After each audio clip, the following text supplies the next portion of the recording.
తెలంగాణ ప్రజలకు నమస్కారం. తెలంగాణ ప్రభుత్వం ఏర్పడి దాదాపు 16 నెలలు. ఈ 16 నెలలలో ముఖ్యమంత్రి రేవంత్ రెడ్డి గారు, కాంగ్రెస్ పార్టీ రెండు కూడా ఇటు ప్రజలకు దూరమైంది, అటు ప్రజల కార్యకర్తలకు దూరమైంది. ఈరోజు ప్రజలతో టచ్ లేకుండా పోయింది, కార్యకర్తలతో టచ్ కూడా లేకుండా పోయింది. ఇక మనం చెప్పుకోదలుచుకుంటే ప్రతి వారానికి 2 సార్లు నేను వైఎస్ రాజశేఖర రెడ్డి గారి వారసుని, ఆయన చేసినటువంటి కార్యక్రమాలు ఏవి కూడా తక్కువ కాకుండా నేను చేస్తా అనే ఆశ కల్పించి మరి కరెక్ట్ 16 సంవత్సరాల క్రితం, అంటే 520 రోజుల క్రితము ముఖ్యమంత్రి రేవంత్ రెడ్డి గారు మరి ప్రజా దర్బార్ అని చెప్పి నిర్వహించారు. ఆ రోజు అనుకున్నారు అందరూ ప్రతిగా ముఖ్యమంత్రి అప్పుడు ఉన్న రాజశేఖర రెడ్డి గారు కలిసినట్టే మేము కూడా వారానికి ఒక 3-4 రోజులు ముఖ్యమంత్రి గారిని కలవచ్చు, మా బాధలు చెప్పుకోవచ్చు అని. ఒక్క రోజు వచ్చి మళ్ళీ అక్కడ కనబడితే ఒట్టు. ఇక దానికి జ్యోతిరావు పూలే పేరు పెట్టింది ఆ భవనానికి. ఎందుకంటే అక్కడ ఆయన ఉండడు, ఆడ ఎస్సీ ఎస్టీ 2 మంత్రులు ఉంటారు. బట్టి విక్రమార్క ముందు, వెనక ఆయన చెల్లె సీతక్క, వీళ్ళిద్దరిని పెట్టిండు. మళ్ళా అటు మొఖాన చూస్తే ఒట్టిగా ఇక ప్రజలతోని సంబంధాలు పోయినాయి. ఇక సరే సాగు తప్పి కనులు ఒట్టబోయినట్టుగా మరి అప్పుడప్పుడు వారానికి 1-2 మంత్రులు 2 సార్లు వస్తుండ్రు, వాళ్ళకైనా ఇద్దామని అనుకున్నారు. మంత్రులు అయిపోయిన తర్వాత ఎవరు ఐఏఎస్ ఆఫీసర్ వచ్చిండ్రు, వాళ్ళు అయిపోయినారు. ఇక లాస్ట్లో అది ఎక్కడికి వచ్చిందంటే చెప్రాసులు తీసుకునే స్థాయికి వచ్చింది. భూముల గురించి లేకుంటే ప్రజా సమస్యల గురించి చాలా మంది వచ్చినప్పుడు మరి ఇప్పుడు అవన్నీ వదిలేసి డబుల్ బెడ్రూమ్ రేషన్ కార్డులో కూడా ఈరోజు అక్కడ అర్జీలు పెట్టుకునే పరిస్థితికి దిగజారిపోయింది ప్రజా దర్బార్. ఇక అక్కడికి వదిలేస్తే మేము లేదు ఇక్కడ కాదు, ఇక ప్రగతి భవన్ కాదు, జ్యోతిరావు పూలే ప్రజాభవన్ కాదు, మేము ఇక డైరెక్ట్ గాంధీ భవన్కే పోతాము, కార్యకర్తలను అనుసంధానం చేసుకుని ప్రజలను కలుస్తాము, ఏ సమస్యలున్నా మౌనను ఎమ్మెల్యేలు మన మంత్రులు అక్కడ 2 అందుబాటులో ఉంటారు. కార్యకర్తల ద్వారా ఎవరు వచ్చినా మేము పనిచేస్తామని అంటే ఇదేదో బాగానే ఉంది, అక్కడ లేకుండా ఎక్కడైనా కలుస్తుందని చెప్పేసి చాలా మంది కార్యకర్తలు మమ్మల్ని గుర్తించింది. ఇక మంత్రులు ఎమ్మెల్యేలకు కూడా గుర్తింపు వస్తుంది. సరే మేము అక్కడికి వస్తామని చెప్పేసి వద్దాం అనుకుంటే ఇవాళ అక్కడ కూడా ముఖం చాటేసిన పరిస్థితి. ఈరోజు ఇక ఇవన్నీ పోతే ఒక దిక్కు పదవులు ఎవరికి వస్తున్నాయి? కాంగ్రెస్ పార్టీ జెండా మోసినోనికి వస్తున్నాయా? కాంగ్రెస్ పార్టీనే నమ్ముకున్నోనికి వస్తున్నాయా? కాంగ్రెస్ పార్టీ జెండాను మోసినోనికి వస్తున్నాయా? కాంగ్రెస్ పార్టీ ఎజెండాను గుండెల మీద రాసుకున్నోనికి వస్తున్నాయా? లేదు. ఎవరికి వస్తున్నాయి? పార్టీలు మారినోళ్లకు, 3-4 పార్టీలు మారినోళ్లకు, ఆయా పార్టీలకి వెళ్ళి వచ్చిన వాళ్ళకు, వాళ్లకు మాత్రమే వస్తున్నాయి. ఇక నికాసైన కార్యకర్తలు ఏం చేస్తుండ్రు? వాళ్ళకు షోకాజులు, అరెస్టులు, ప్రశ్నిస్తే లేకుంటే వాళ్ళ పార్టీకి వెళ్ళి వెలివేసుడు. ఇక సరే పార్టీలు అందులోనే ఉండి మరి వాళ్ళకైనా గుర్తింపు ఉన్నా అంటే మనం చూసినాం. జీవన్ రెడ్డి గారి పైన చేయబోయిండు ఎవరు? మిస్టర్ పొంగిలేటి శ్రీనివాసరెడ్డి. ఆయన మంత్రి అయితే కావచ్చు, డబ్బు పెట్టి మంత్రి అయ్యిండు. ఆయన స్థాయి, ఆయన స్టేచరు జీవన్ రెడ్డి మీద చేసే అంత స్టేచర్ అయినది కాదు. చేస్తే ఆయన అక్కడ అవమానపరిచిన పరిస్థితి. అంతేకాకుండా చిన్నారెడ్డి గారు, నన్ను సస్పెండ్ చేసిన చిన్నారెడ్డి గారు, షోకాజ్ నోటీస్ చిన్నారెడ్డి గారు, అందరినీ సముదాయించే చిన్నారెడ్డి గారు కూడా కొన్నిసార్లు బస్ట్ అయ్యిండు. ఆయన కూడా ఈరోజు కనబడకుండా పోయిన పరిస్థితి. లాస్ట్కు రాష్ట్ర మహిళా కాంగ్రెస్ అధ్యక్షురాలు గాంధీ భవన్లా మరి ఎక్కడెక్కడికెళ్ళో పార్టీలకు వెళ్ళి వచ్చిన వాళ్ళు, పార్టీలకే సంబంధాలు లేని వాళ్ళు, మరి బాజాప్తా మన ఈయన ఒక సిస్టర్కు మరదలకు 2 కూడా పోస్ట్ ఇచ్చుకుందని ఆమె అడగడం. ఈరోజు ఎంత అంటే లాస్ట్కు ఒక మహిళా కాంగ్రెస్ అధ్యక్షురాలు, దాదాపు ఒక పంటల ఆర్గనైజేషన్, ప్రతి జిల్లాలో ఆమె కమిటీలు ఉంటాయి, రాష్ట్ర కమిటీలు ఉంటాయి. అసలు ఆమె ఈరోజు గాంధీ భవన్లో కింద కూర్చొని అడిగే పరిస్థితి వచ్చిందంటే అది 100% ఆర్గనైజేషన్ తప్పిదమే, ముఖ్యమంత్రి తప్పిదమే, పీసీసీ ప్రెసిడెంట్ తప్పిదమే. మరి వీళ్ళు పిలుచుకొని ఎందుకు మాట్లాడతలేరు? ఈ అండ్రెస్ట్ సునీతారావు గారికి ఒక్కరికే ఉన్నదా? లేదు. కాంగ్రెస్ పార్టీ కార్యకర్తలు అందరికి కూడా ఉన్నది. నాతో చాలా మంది టచ్లు ఉన్న వాళ్ళు కూడా చెప్తున్నారు, ఎప్పుడైతే మీరు పదవులు ఇట్లా బతికొచ్చిన వాళ్ళకే ఇచ్చుకుంటా పోతా ఉండి నిజమైన నికాసైన కాంగ్రెస్ తొక్కుతా ఉంటారో అప్పటి వరకు అండ్రెస్ట్ వస్తూనే ఉంటుంది. మొన్న ఆర్టీఐ కమిషన్ చూసినాము, చైల్డ్ వెల్ఫేర్ కమిషన్ చూసినాము. ఆమె సీతా దయాకర్ రెడ్డికి ఇచ్చింది. సీతా దయాకర్ రెడ్డి ఎమ్మెల్యే ఎలక్షన్స్ అప్పుడు పనిచేసిందా? పార్టీకి ఎంపీ ఎలక్షన్స్లో పనిచేసిందా? మరి ఏం చూసి ఆమె పోస్ట్ ఇచ్చిండ్రు? కాంగ్రెస్ పార్టీలో లేరా మహిళలు? దేనికోసం అని ఇచ్చిండ్రు ఆమె పోస్టు? ఎందుకోసం ఇచ్చిండ్రు పోస్టు?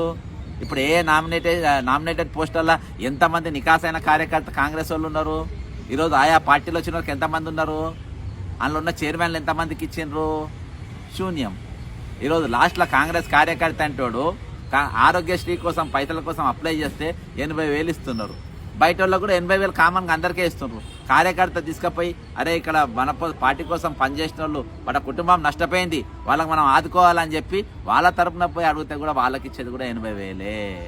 కాబట్టి ఈరోజు నిజంగా కార్యకర్తలు ఏ స్థాయికి దిగజారిపోయిందంటే ప్రజలు కార్యకర్తలు ఇద్దరు ఒకటే లెవెల్లో కాంగ్రెస్ పార్టీ వ్యతిరేకత వస్తుంది. ఒకప్పుడు కాంగ్రెస్ పార్టీ పైన మరి రూలింగ్ గవర్నమెంట్ పైన ఏదున్నా కానీ ప్రజలలో అంట్రెస్ట్ వచ్చినప్పుడు ప్రజల వ్యతిరేకత వచ్చిన కార్యకర్త అంటాడు కవర్ చేస్తాడు. ఈరోజు కార్యకర్త ప్రజలు ఇద్దరికి కూడా రేవంత్ రెడ్డికి కానీ మహేష్ కుమార్ గౌడ్ గారికి కానీ వాళ్ళంటే టచ్ వెళ్ళిపోయింది, టచ్ లేకుండా పోయింది. ఇంతకుముందు ఇన్ఛార్జ్ ఉండే దీపాదాస్ నుంచి ఓన్లీ వీవీఐపీ కల్చర్, పెద్ద పెద్ద బండ్లు, పెద్ద పెద్ద కార్లు, బెంజ్ కార్లు, పైసలు ఉన్న వాళ్ళతో తప్ప ఏది నీలమ్మదు అసొంటోళ్ళతో తప్ప ఇక పెద్దోళ్ళతో తక్కిన వాళ్ళు ఎవ్వరితో మాట్లాడలే ఆమె. కాబట్టి ఈరోజు కార్యకర్తల మనిషి వచ్చిండ్రు, కానీ ఇక్కడ ఉన్న నాయకులు బరాబర్ లేరు. అది పిసిసి అధ్యక్షుడే కానీ ఇది కానీ ఈరోజు ప్రశ్నిస్తే చాలా మందికి ప్రశ్నలు ఉన్నాయి, చాలా మందికి అడగాలని చాలా ఉన్నాయి. కానీ ఈ వ్యతిరేకత పెరుగుతుందని అంటే గాంధీ భవన్కి వచ్చి ధర్నా చేస్తలేని కాదు, ఏడ పడితే అన్నే అంటున్నారు.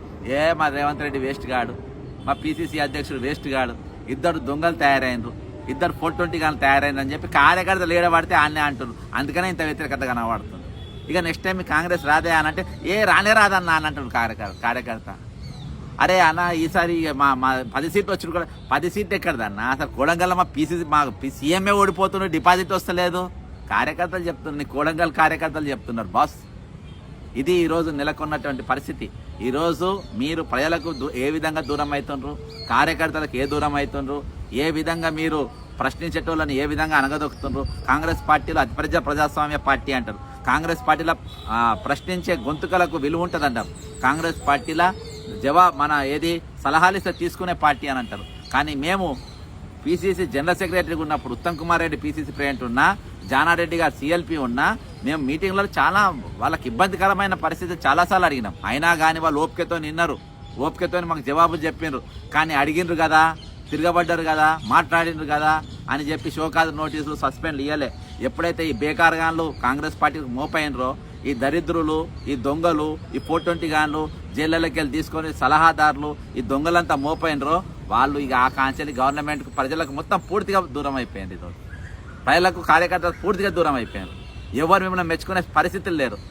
3 సంవత్సరాలు అయితే రేపు కాంగ్రెస్ పార్టీ ఇక్కడ అధికారం లేకుండా పోతుంది. తర్వాత మీరు అనుకుంటారు ఈ పార్టీ పోతే బీజేపీకి పోయి నిలబడతామని, లేకుంటే బీఆర్ఎస్కి పోయి మేము మళ్ళీ పోటీ చేస్తాం, ఆడపై గెలుస్తామని.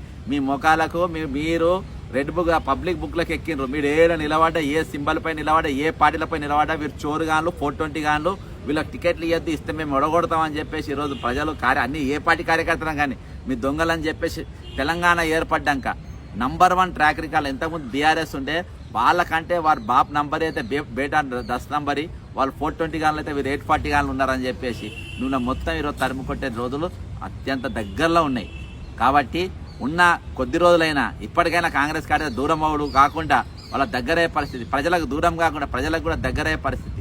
ఇప్పటికి ప్రజా దర్బార్లు బంద్ అయినాయి, ప్రజాభవన్కు లేకుండా ప్రజాపాలన అనే టైటిల్ పెట్టుకున్నారు. కానీ ఈరోజు ప్రజలతో మీకు సంబంధాలు లేకుండా పోయినాయి, ప్రజలకు అసలు మీకు టచ్ లేకుండా పోయింది, కార్యకర్తలు టచ్ లేకుండా పోయింది. ఆ టచ్ ఉండేటట్టుగా ప్రభుత్వం చూసుకోవాలని, ఇప్పటికైనా ప్రజలకు దగ్గరే కార్యక్రమాలు చేయాలని, మీరు ఇచ్చిన వాగ్దాన ప్రకారం ప్రజాభవన్కు మరియు గాంధీ భవన్కు ఈ రెండింటిలో కూడా మంత్రులు, సీఎం ప్రజలకు కార్యకర్తలకు అందుబాటులో ఉండాలని కోరుకుంటూ సెలవు తీసుకుంటున్నా.